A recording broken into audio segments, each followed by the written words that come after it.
Summer is the season of hot temperatures, outdoor adventures, and refreshing water activities. Summer is also the season of rough on your feet, causing dry, cracked heels and toes. Introducing Babyfoot, the original exfoliation foot peel that contains 16 natural extracts formulated to remove dead skin cells in 3 easy steps. Apply the booties, relax for an hour, then wash your feet. In 14 days, you've got baby smooth skin and your feet have never been softer. Letting dead skin cells build up over time is hazardous to your foot health. Our professional-grade DIY products, like our original exfoliation foot peel, our men's foot peel, or our moisturizing mask, are some of the best foot care products on the market, created with your foot health in mind. Pamper yourself with a spa day from the comfort and convenience of your own home with Babyfoot. If you want a chemical-free, easy-to-use exfoliating process from the company that created the original foot peel, it's time to treat yourself to Babyfoot. Go to babyfoot.com and use the code SUMMERFEET24 and get 20% off your first order with Babyfoot. That's babyfoot.com and use the code SUMMERFEET24. All our lives, we have been told that the world is round, but the evidence suggests that it is flat. Follow me down the rabbit hole to find out more.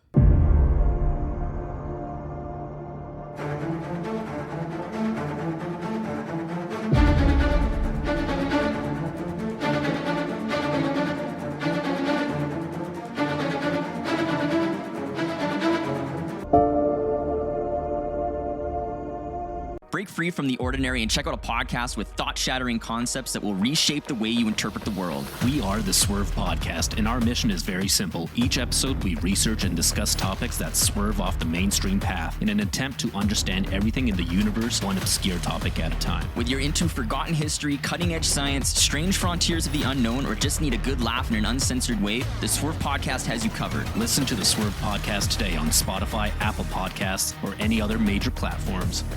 Hello, friends, and welcome back to The Rabbit Hole. I'm your host, Danny, and today we are talking about Flat Earth. I know you have all been waiting for this episode. Thank you to everyone that has requested this episode. It is by far my most requested episode. So thank you to Hunter and Danny, Sherry, Nicole, Mike, Ramona, Cody, Shelby, Logan, and Eric. If you are new to The Rabbit Hole, let me just explain what we're doing here. You know, if this is your first episode ever, or your third, or whatever, we just cover all the conspiracies. You make your own decisions at the end of the day. I'm just here to tell you what the conspiracies are. So, welcome. I know I have so many new people, so thank you for listening. And I hope you guys enjoyed this one. I was hesitant to record Flat Earth because I didn't know anything about it. But now I feel like I know so much about it. So let's get going.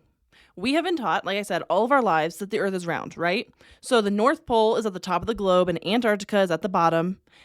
And around the center of the world is the equator. And we have, the Tropic of Cancer, the Tropic of Capricorn, all those things. And this theory was first a thought in ancient Greek times, but it just wasn't widespread news. Somebody, you know how the ancient Greeks had all the philosophers, and somebody thought to themselves one day, what if the Earth isn't flat? What if it's round?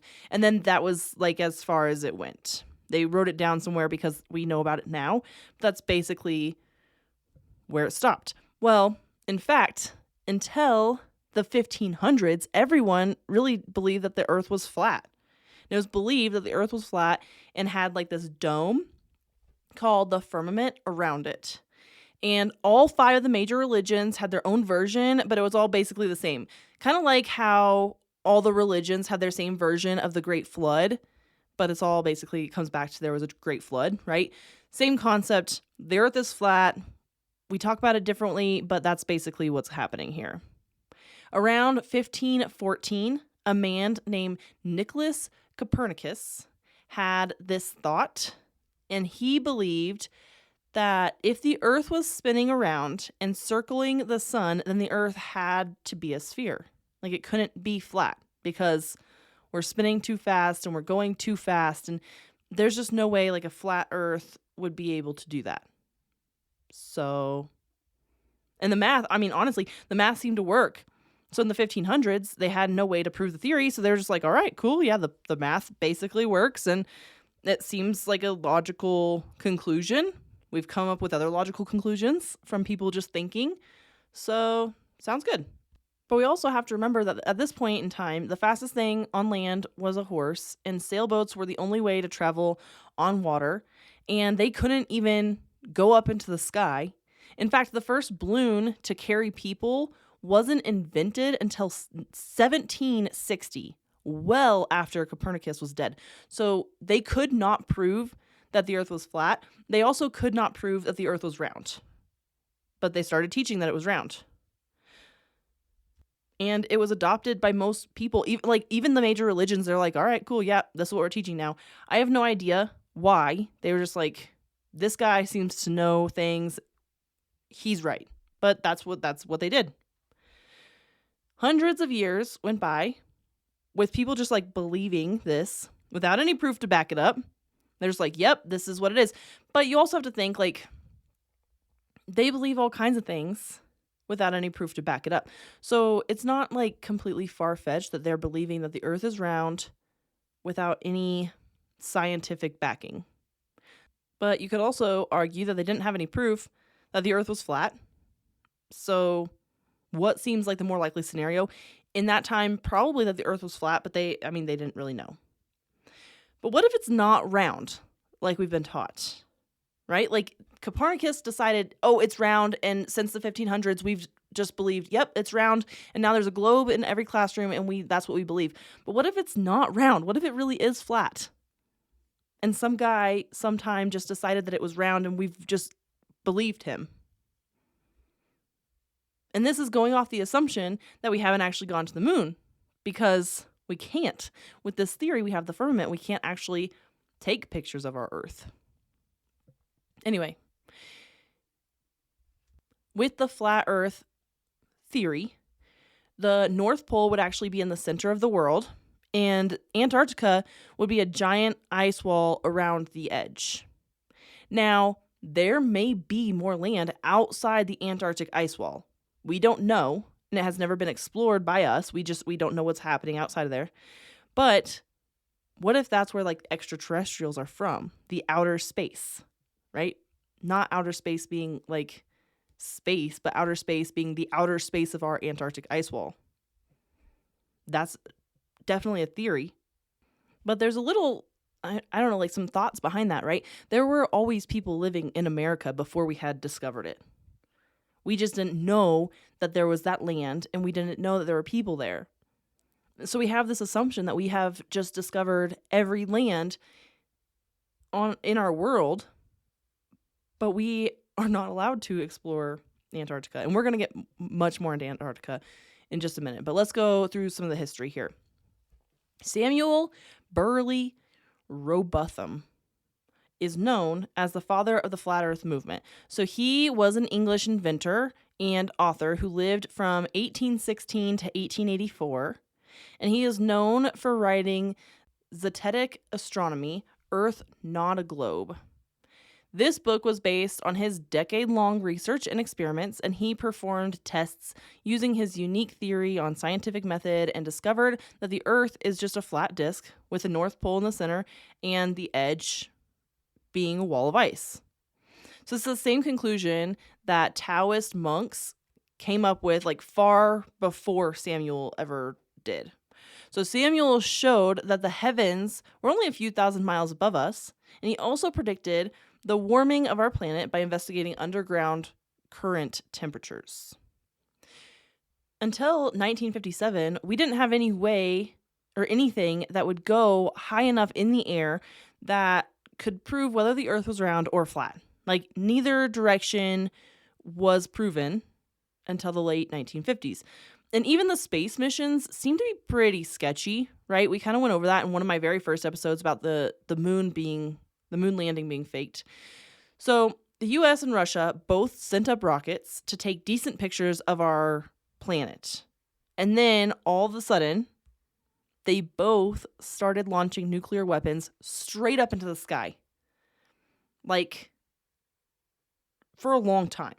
They were, I don't know, whatever they saw when they went up to take pictures scared them quite a bit, because nukes weren't cheap. This was not like a time when nuclear weapons were just everywhere and everyone had them. They were not cheap at all. And in fact, they kept firing nuclear weapons into the air for the next 4 years. So something happened when they went up to take pictures because they were freaking out. And these nukes were not the same like baby nukes we used in Japan. They were over 3 megatons. Like, these were huge bombs. They were just shooting straight up. And only a year after they started bombing the sky, they would come together to sign the Antarctica Treaty, making Antarctica off limits to everyone. This is one of the longest running treaties to this day. Now over 50 nations have signed the treaty, and no one has ever tried to break it or like claim to Antarctica. Basically, everyone that has signed the treaty, they're like, yes, 100%, we agree that we will not try to conquer or claim Antarctica. It's just for everyone to have together. For science. It's for science. Which, I mean, I don't know. I mean, CERN is also several nations come together for science, right? But like, they're doing some pretty shady stuff there. I don't love it because, I mean, history shows that nations do not work well together long term ever. And then all of a sudden, with this treaty, they do. Even the big oil companies haven't like attempted to drill in Antarctica. They haven't attempted to do anything. And they have in the North Pole, but never in the South Pole. They have tried. I mean, they have lots of money, right? Oil is a huge industry. And not one time has anybody been like, yep, we're just going to go down there and get some oil. Nope. Nobody's even suggested it.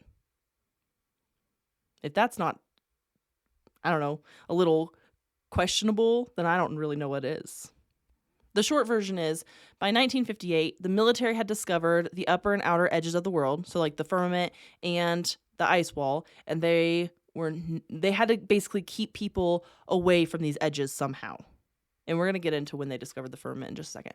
But they were like, we need a do not enter sign that's so not obvious that nobody knows that they're not allowed to enter. So they just made Antarctica off limits, and anytime a company tries to fly or go into outer space, for whatever reason, they don't.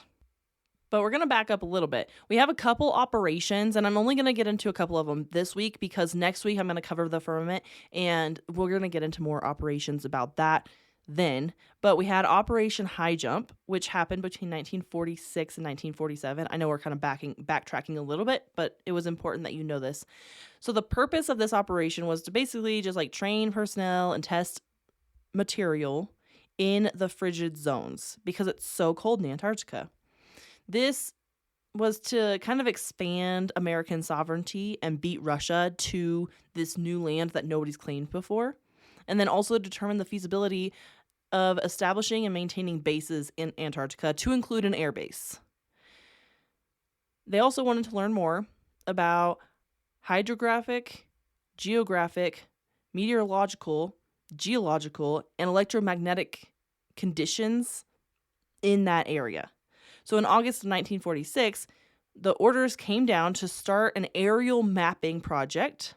So as much of Antarctica as they could possibly cover, they were going to start flying and mapping it.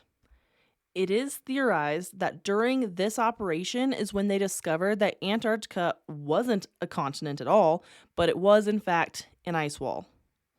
So that was in the 1940s.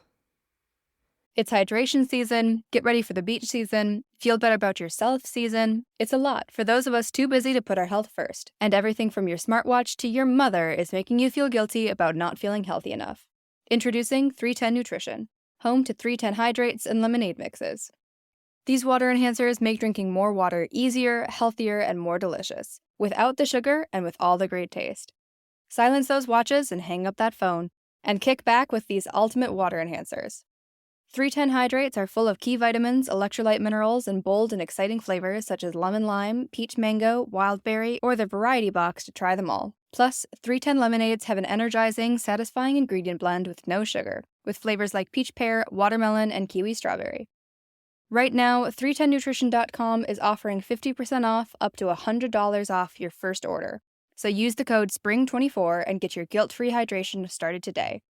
That's 310nutrition.com, code SPRING24. Menopausal and perimenopausal women, listen up. It's time to take control of your health and comfort, and Winona is here to help. Winona is a telemedicine company for menopause care who believes that your symptoms are real, important, and deserve to be taken seriously. And for many women, this starts with hormone replacement therapy. Winona's HRT is made with plant-based, bioidentical hormones rather than synthetic ones, so it better aligns with your body to offer relief from hot flashes, weight gain, and other uncomfortable symptoms. 80% of women who use Winona find relief within just 90 days. So, what are you waiting for? Get started today. Visit buywinona.com today to start your free visit.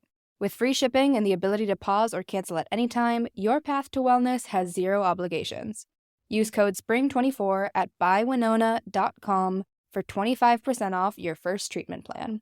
That's BYWINONA.com for 25% off. Winona, menopause care made easy. Operation Deep Freeze happened in 1955. And again, they were kind of looking for places to build like a U.S. research base. Now they've changed it from a military base to a research base. And they also wanted to conduct 9 successful long-range exploratory flights. I don't know why 9 was the number, but that's how many they conducted, and they were successful. So also they wanted to construct the main base at Little America, assemble materials for Byrd Station, because like Rear Admiral Richard Byrd had been on so many of these Antarctic explorations, and you could actually learn more about that in the Antarctica episode. There's 2 parts to that one.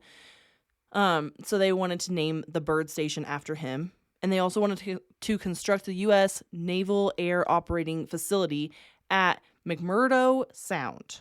So this way they could get people in and out, get supplies in and out, and have a research base set up. So this operation marked the beginning of long-term American presence in Antarctica. So when we started staying there and doing research for a long time, this is also when they discovered the firmament officially. They had some thoughts about it prior, but this is when they officially discovered what it was. And there are only a few other operations of note, but again, we'll talk about those next week when we get into the firmament, because most of those operations are about the firmament. Let's get a little bit more into Antarctica before we move on. There are maps from centuries ago that show the continents as we know them, and then they show the continents outside of our circle. So our circle being the Antarctic ice wall. So you have all of our continents that we know of, right? And they're in the center in this flat earth map. Then there's this ice wall all the way around, which is Antarctica. And then outside of that ice wall, there are more continents. So this is where the thought that extraterrestrials don't come from the sky. They come from outside our ice wall, then they come in to our continents and to us that way. Antarctica is restricted, right? So you are not allowed to just go there without a scientific reason. You're not allowed to just like fly over. If you have a private pilot's license, you're not allowed to just like go down there and do what you want. And I went over this again a bit in my Antarctica episode, so check that out. But that's what the Antarctic Treaty does. It restricts individuals from just going there and just being there. Like, you can't vacation to Antarctica.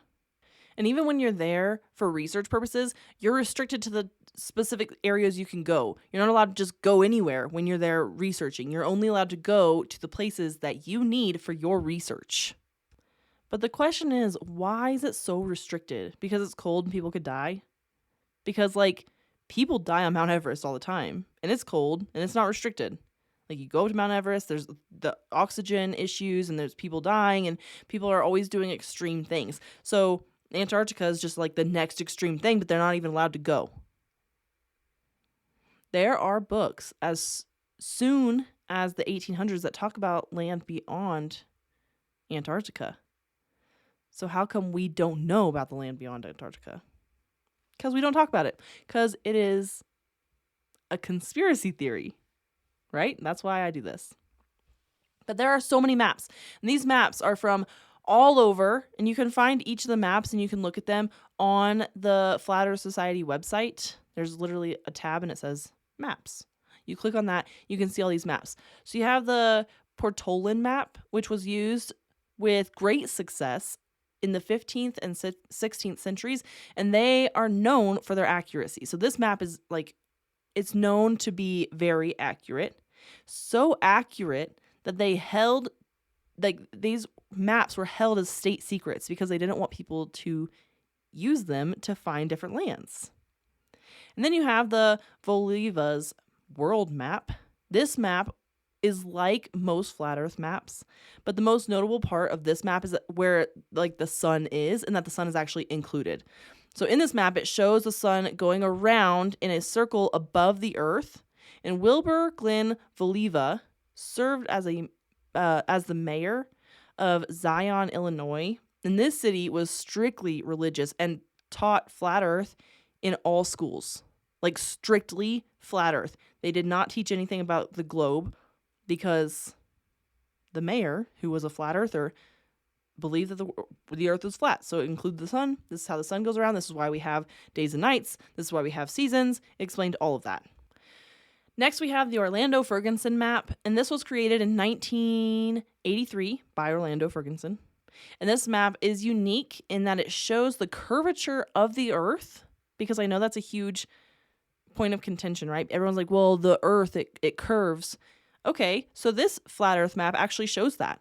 So it shows that the North Pole is still in the center of the world, and from there, the earth is starting to curve down, and then at the equator, the earth starts to kind of curve back up again until it reaches the Antarctic ice wall, which is ultimately the same level, the same elevation as the North Pole.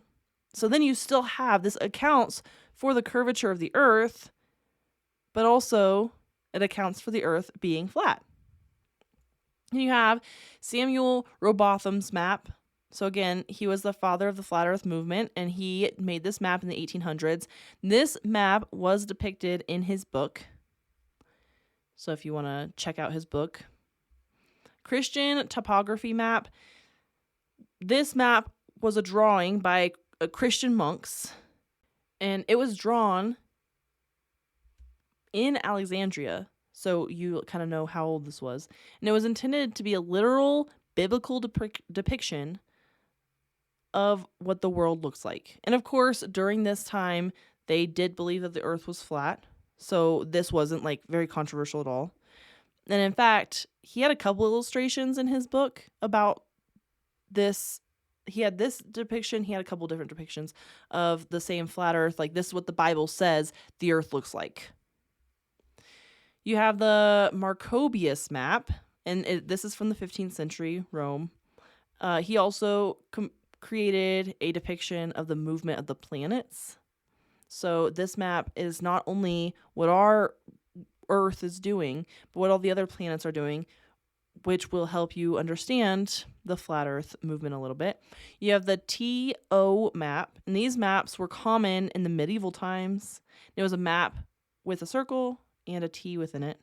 Again, I know all these maps are from, or not all of them, but a lot of these maps are from the time when they did believe that the earth was flat. But when you look at it, it kind of makes sense. You have the Mount Shetton's map, and this map showed the Apollo flight path according to Samuel Shenton. Samuel Shenton founded the Flat Earth Society in 1956, and it was the Universal Zetetic Society from right after Rowbotham died until Shenton turned it into like what it is today. So they had this Universal Zetetic Society, then it turned into the Flat Earth Society. And then you have the David Weiss map. So David Weiss is probably like the biggest flat earther that there is right now.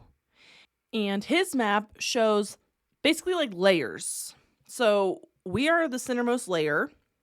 If you're looking straight down on it, we are in the center. We have the ice wall around us. And then there's the extra continents outside our ice wall. And then there's another, kind of wall around those. And then there's even a third layer. In his theory, all the planets are on the same plane, just miles away from each other. So basically, we're all living on one giant table, and we are all connected. We just don't know it. So let's get into some of the evidence, because there's a lot of evidence, and I have so many notes on just the evidence of why the earth is flat. Of course, we could talk all day about, this person believes the earth is flat, right? But there's got to be something that says, no, the earth really is flat. So let's talk about our senses. Let's start with our senses. At the equator, the speed of the Earth is about 1,000 miles per hour or 1,600 kilometers per hour. And the Earth is rotating around the sun at approximately 66,620 miles per hour or 107,200 kilometers per hour.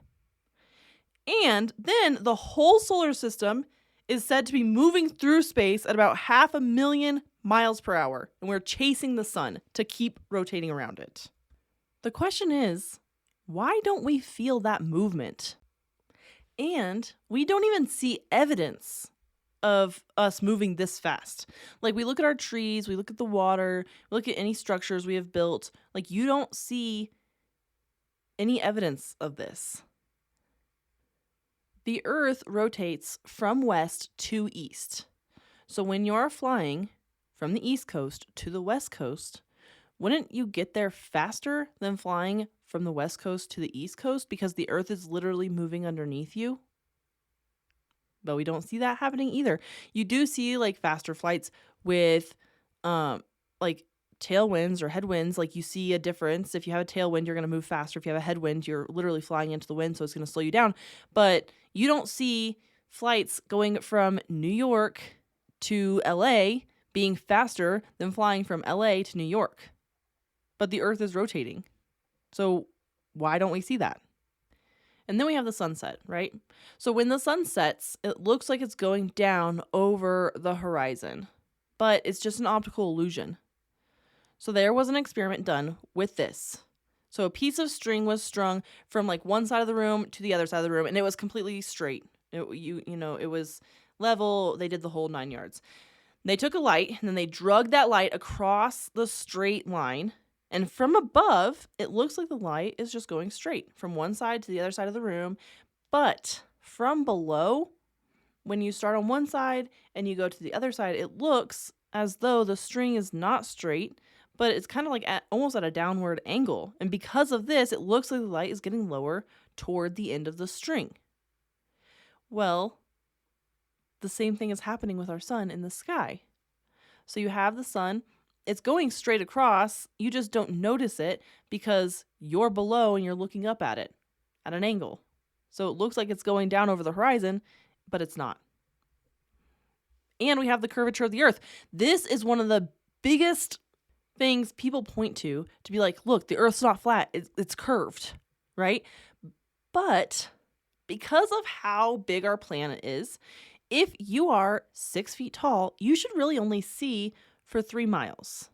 Obviously, the taller you get, the further you're going to see. But you really shouldn't see that far. So the sun would only set 3 miles from you, but we can see it further out.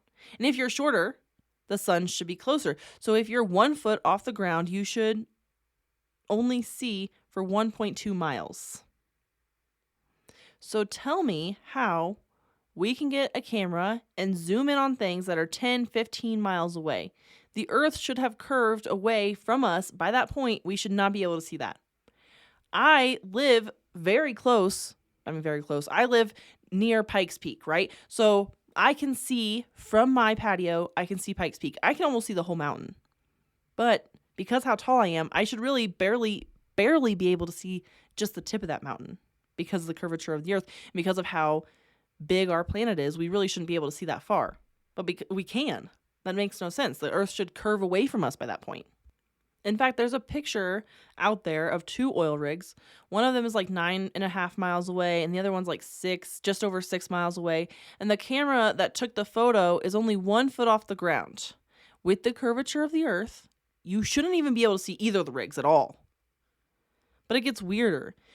You can see the entire rig, both rigs, in fact. And we can see the surface of the water for miles beyond the rig. And again, the Earth curving away, because, right, you look and you're like, well, no, I can see the Earth starting to curve. Well, that, again, is just an optical illusion. So if that doesn't convince you, that's fine. Let's talk about flight paths. Because flight paths are weird, but they're direct evidence. You can't deny the paths that we are flying. It doesn't make any sense, right? So the way they plan flights doesn't make sense. And it's like an example after example after example that the earth is flat. So there's a flight from Abu Dhabi to Auckland. The shortest path would be over India, parts of Indonesia, and then Australia before they land in New Zealand. But instead, this flight had a planned stop in Tokyo. Why is that? Because on a globe, Tokyo is north of both locations, like a decent distance north. It's not close. But on a flat earth map, Abu Dhabi to Tokyo to Auckland is a straight shot. If you look at it, pull out a ruler, right? And like you'll see that it's straight across. And there's another example. So Buenos Aires to Qatar, or Qatar to Buenos, it doesn't matter which direction you're going, right? This flight had a planned stop in Rome, which again is further north than both locations on a globe. I mean, honestly, they should fly over Africa, maybe plan a stop in Cape Town, not Rome. Rome? Italy? Seriously? But again, on a flat map, it's a straight shot. Los Angeles to London. They go north, yet again, through Canada and Greenland before landing in London.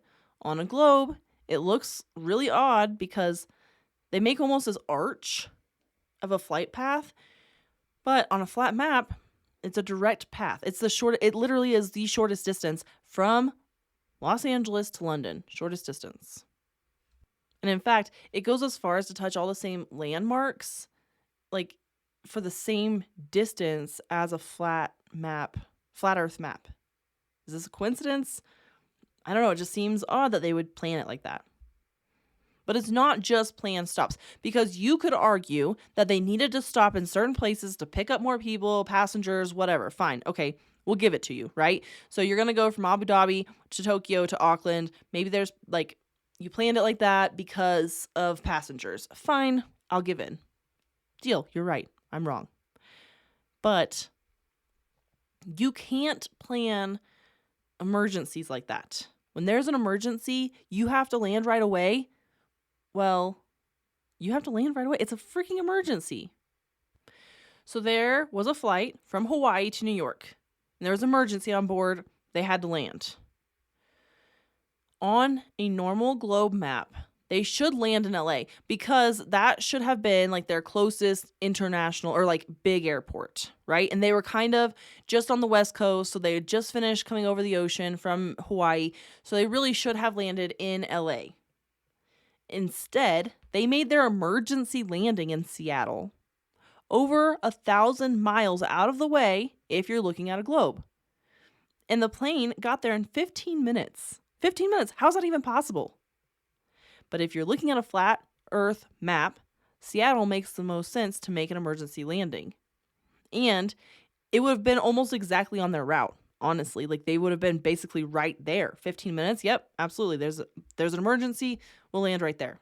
You can't make it 1,000 miles in 15 minutes in a commercial aircraft. You can't do it.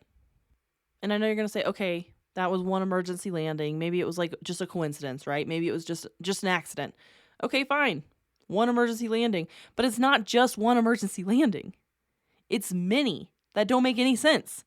There's actually a PDF that has 16 emergency landings proving that the Earth is flat. And you can just Google this, but also I put it in my show notes so you guys can just look it up. All of my sources are in my show notes. So you've got a flight from Dallas to Beijing. They need to make an emergency landing. So they landed in Calgary, Canada. Like at what point? That it literally makes no sense. At what point were you flying from Dallas to Beijing and you went into Canada? Like, if you take off and you head west over the US until you hit the Pacific Ocean, you're never flying over Canada. From there, you fly over different islands. But again, never Canada. That's 1,500 miles out of the way, unless you're flying over a flat Earth. That's the only way it makes sense. Why would you make an emergency landing 1,500 miles out of the way? And like I said, there are so many cases like this where it's an emergency landing and they land in the most, like the weirdest area. Why would you land there unless the Earth is flat? But fine, we've got more evidence. So the flight paths don't convince you, the curvature, the sun, whatever, all that doesn't convince you. What about digging, right? If our Earth is a globe, we should be able to just like dig down and go right through it. But we have only ever dug 8 miles down into the Earth. And I talked about this in my Hole to Hell episode. And I'll link that in my show notes so you can go listen to it. It got too hot for our equipment to go any further, so we had to stop digging at 8 miles. And what they heard coming from that hole sounded a lot like hell itself. Like eerie and creepy, and like we should not dig any further. Even if our equipment could go further, we shouldn't, because something weird is happening in that hole. But if we look back and we think about like biblical teachings, right? They say heaven is above us and hell is below us. That doesn't account for outer space growing and getting bigger and being infinite. That accounts for heaven being above us and hell being below us. But outside of that, they are literally telling us that the earth is flat with their logos. Everywhere you look, there are logos that show the flat earth and show that this is really what's happening. The logo for NASA is showing the firmament is the Van Allen belts. So if you don't know, the Van Allen belts are zones of energy charged particles, most of which originate from the solar wind that are captured by and held around the planet by the planet's magnetic field, right? So by showing that the Van Allen belts are really just the firmament, they're proving the theory to be true, that there's not actually Van Allen belts. It's just a firmament that we can't go past because it stops us. And again, we're going to talk about the firmament next week. You really can't talk about flat earth without the firmament. So next week when I do that episode, I'm going to say like something about like, if you haven't listened to the flat earth episode, go listen to that, right? So they go hand in hand. You just can't do one without the other. But there are also several organizations that have the flat earth map as their logo. So you have the International Civil Aviation Organization, the International Maritime Organization, both of which are international and they're flying or they're circumnavigating the globe, right? So why are they showing that the earth is flat in their logo? The World Meteorological Organization has a flat earth logo. The World Health Organization has a flat earth logo.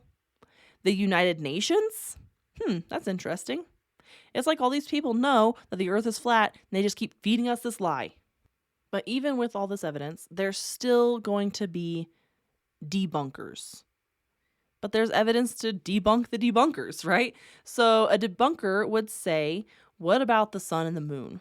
We can see that they're round. Well, the earth could still be round, just not a globe, right? And I heard that argument several times when I was doing the research, right? Well, the moon and the sun, they're round. We can see that they're round. Okay, so the flat earth could still be round.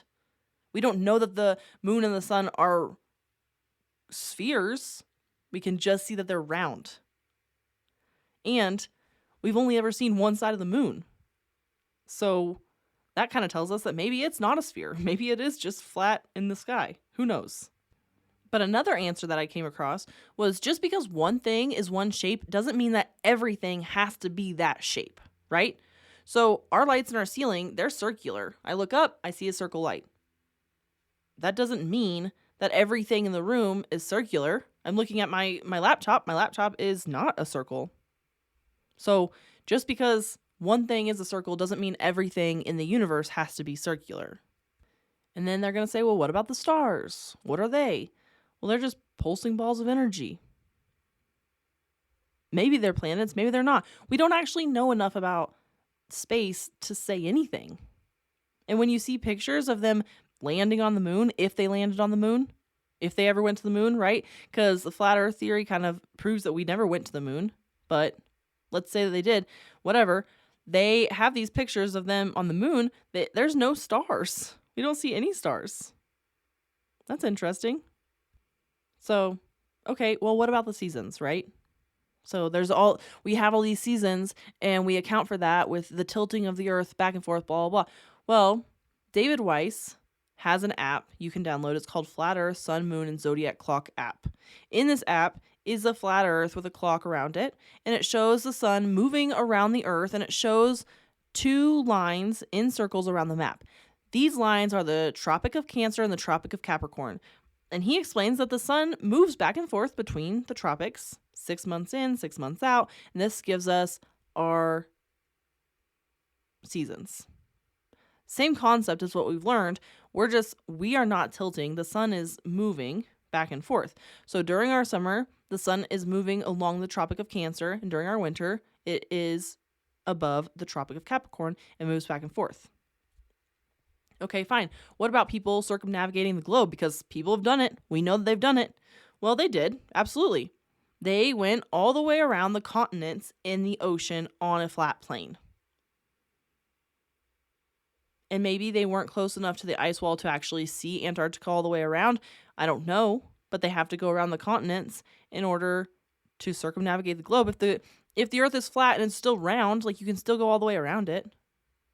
But I think the biggest question that kind of got me and kind of gets everybody, why? Okay, fine, the earth is flat, right? But, like, why would they lie to us about it? Like, what benefit do they have about telling us that the earth is round or a globe instead of being flat?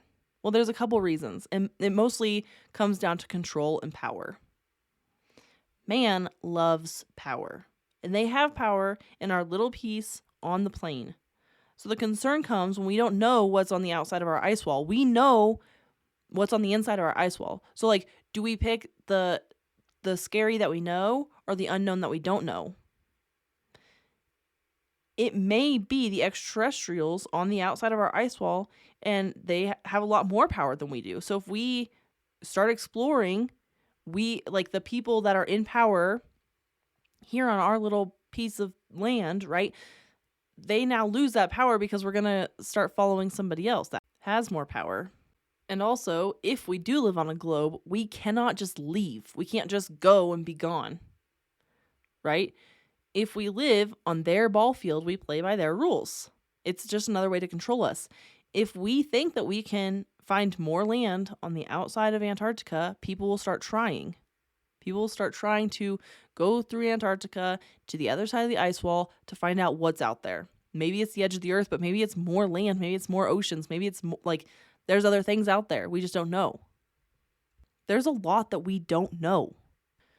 But the other answer I found to the same question is that and again, it boils down to control, right? We live in a very spiritual world. And a round earth belief is said to be more satanic. So if you believe that the earth is round, you already have satanic thoughts in your head. So you aren't as pure as you would need to be to get into heaven or whatever. There are many references in many different Bibles that the earth is flat. And forever, everyone believed, there's all these different versions that the earth is flat. There's different versions in different Bibles. Well, same, like I said at the beginning, same with the flood, right? And there's evidence that there was a great flood. But there's many different versions of that great flood in many different Bibles. There's even a verse that says, once you see my creation, you can no longer deny my existence. Well, when people believe in God over the government or over man, then it's harder for man to control the people. Once you know that the earth is flat, so you see my creation, you can no longer deny my existence. Well, if the earth is flat, people believe that, then you believe, and it's easier to believe that God is above us and hell is below us, and that's what we believe, right? Well, once you start casting doubt, the earth is round and we live in space and there's all these things. Where would heaven be? Like, where would hell be? Like, in the middle of, they science it out. Then that takes away that spiritual part of you, or it casts enough doubt that you're never fully believing it. But I also believe that that's why they're pushing so hard to remove God from everything, because then you remove people from God. I don't know. Honestly, I don't know what to believe here. I don't know if the earth is flat. I don't know if the earth is round. But there's some compelling evidence. I would love to hear what you think, because I'm interested. What do you think? But until next week, my friends, stay skeptical, and I will see you all next week with the firmament, so you can learn about what's above us? Hey friends, The Rabbit Hole is an independent podcast with everything you hear done by me, Danny Mercy. I appreciate all of your support. Please rate and review wherever you're listening. If you want to follow us on Instagram, it's at rabbit.holepodcast. And thank you, Zakar Balaha, for our awesome intro.